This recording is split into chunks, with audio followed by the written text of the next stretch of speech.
Hello, potential host. This is a tutorial on the Airbnb Ambassador program, and I'm just going to go through a couple important features. This video is meant for people that have holiday ownership inventory. Um, so there's a couple of very important things that need to be updated. Once you post and publish your listing, there's two changes that I want to ask you to make. Airbnb ambassadors were not allowed to change your cancellation policy or turn on or off your instant book. Most likely, if you own at the Marriott or Hilton, let's say you own 7 weeks a year, you might not want to um, have your place on instant book, and you probably also want a strict cancellation policy just because of the way your cancellation policy works with your ownership. So the first thing you're going to go to is airbnb.com/hosting/listings. That's with an S. Make sure, of course, that you're logged into your Airbnb account before you do this. Uh, when you get here, you're going to select your listing.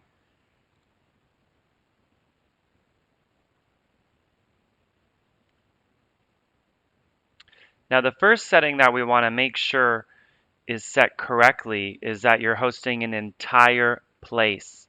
Sometimes people will get confused and they will put private room. Now that's not the right terminology on Airbnb. If you put private room, people are going to think that they're renting a private room in a shared house or a private room in a shared apartment because a lot of people do that on Airbnb. So you're going to click on property and rooms, and here you'll see property type. Click on the edit button here. Make sure that you select apartment, condominium, and entire place. Do not select private room. Select the Save button. The next step is your cancellation policy. So we're going to click on Policies and Rules. And here you can change your cancellation policy and your instant book. Most holiday ownership renters will choose strict. And the reason why is because you're also given very loose cancellation policies with your ownership. But you can select edit here and you can select whatever cancellation policy works best for you in your situation. And of course, after you select the radio button here, make sure you press the save button right here. Every time you make a change in Airbnb, you always have to press the save button.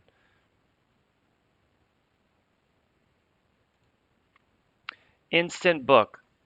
Depending on your situation, you may or may not want instant book on. How instant book works is someone does not need to message you first. They can instantly book your place and it will charge their credit card and it's going to be locked in. So if you want to turn it off, which most people do, you're going to turn it off here. So it's already turned off, but I'm going to turn it back on just to show you an example of what it looks like when you do turn it off. So the way that you turn it off is you go, once again, remember policies and rules, click the edit button. You're going to turn it off, press save, and it's going to ask you some questions. So turn instant book off. It's going to ask you what the reason why is. So just select any one of these reasons. It's going to give you some information why they think you should turn it on. Just press continue. And then you have to press these little boxes just to say that you understand what benefits you're going to lose, and you press confirm. That's going to turn instant book off. Okay, another very important feature, especially for holiday ownership renters, is you want to make your dates unavailable by default. Now, when we work on your listing as Airbnb ambassadors, we will turn that off for you. but some people get a little trigger happy and they publish their listing before we can work on their listings. And Airbnb will mark all of your dates available by default, so up to 12 months. So that can be problematic if you only have 3 or 4 weeks or 7 weeks of ownership. So what you want to do is you want to click on pricing and availability and then scroll down here and look for the availability window. Like I said, this will be marked most likely as 12 months in advance, but we always make it dates unavailable by default. And select the save button right here. Now your entire calendar will be blocked, and then you can only add the dates that you want. There's two other little features that are also quite important. It's the restricted check-in days. So if you're a points owner, most likely this won't apply to you because you can check in on any day. But if you have a floating week or a fixed week, you might have a rule from your association that you're only allowed to check in on a Friday, Saturday, or Sunday, or maybe you just have a Saturday check-in. So what you do to restrict the check-in days is click on the edit button beside the restricted check-in days. And for whatever days that you want to allow people to check into, leave it open. So this particular listing, people can only make a request on a Sunday. Now, if your ownership allows check-ins on Fridays, Saturdays, or Sundays, you'd leave those dates open and you'd block Monday, Tuesday, Wednesday, and Thursday and press the save button.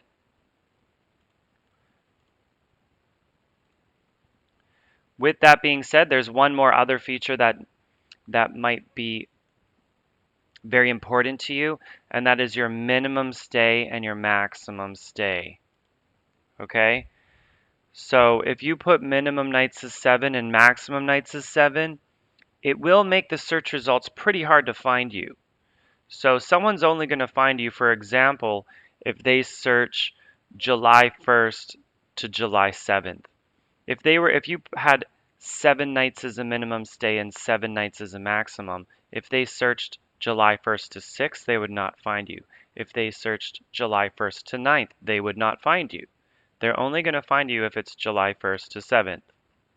So if you're willing to take, 6 nights worth of paid nights, you might want to consider making this a minimum of 6 nights.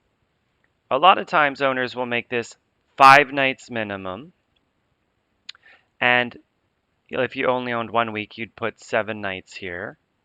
If you own, 2 weeks, you might put 14. Depends how much time you own. But just keep in mind, if you put 5 nights, it's also going to have a lot of people, like what a lot of owners will do is at the top of their listing, they'll say, this is for a 7-night rental, check in on Friday, Saturday, or Sunday. When people message you, you might tell them, hey, I'm not sure if you saw the top of my listing. This is 7-night blocks. Tell you what, why don't you do rent 6 nights and I'll give you 7 nights for free. Or maybe you want to put 5 nights here because,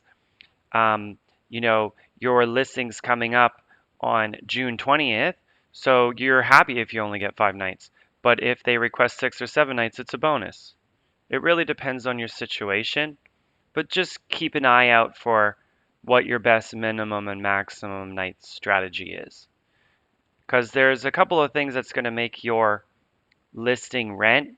It's the quality of your pictures, obviously the price of your listing, and your minimum and maximum stays. Those are very important considerations for being competitive. Now, when you're done all of those, if you do want to add dates to your listing, because keep in mind, we mark them unavailable by default, the next step is to go up to your calendar. So you scroll up to the very top, and up here you can click on calendar.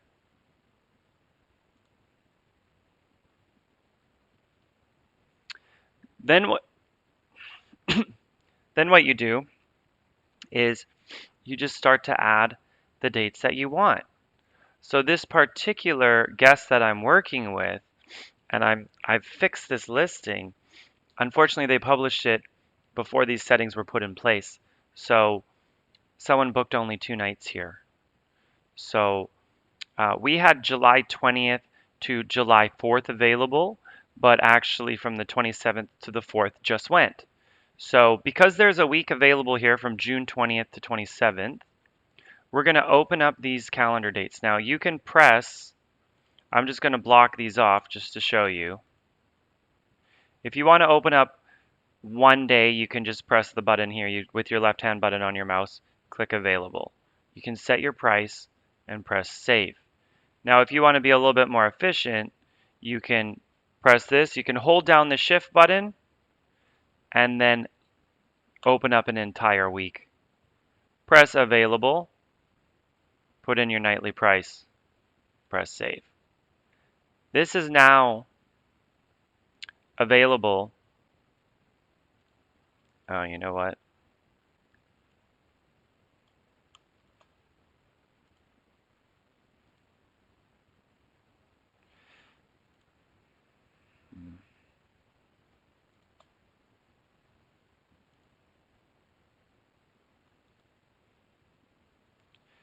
For 7 nights.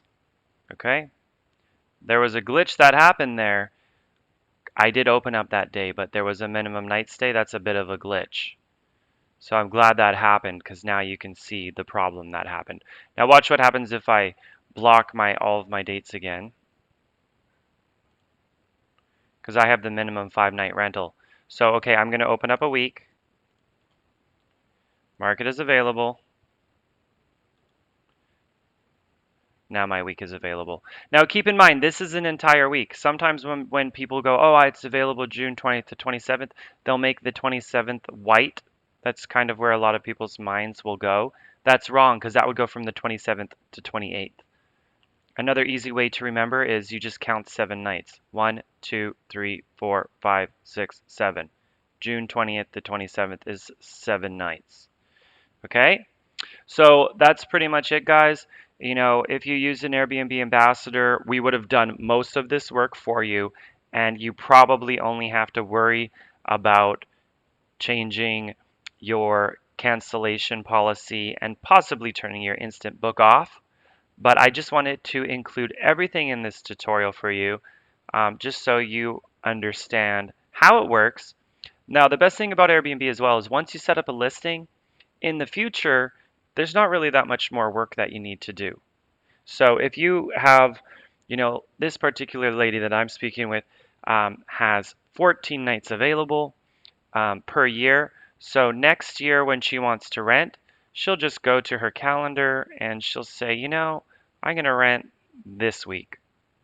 So all you have to do is select this, that, mark it as available, press save, and your listing is instantly live again. So just keep that in mind. It does take a little bit of time to set up, but once you set it up, it's set it and forget it, and you can rent it every year quite easily. All right, thanks a lot, guys, and thank you for trying out Airbnb. We look forward to working with you.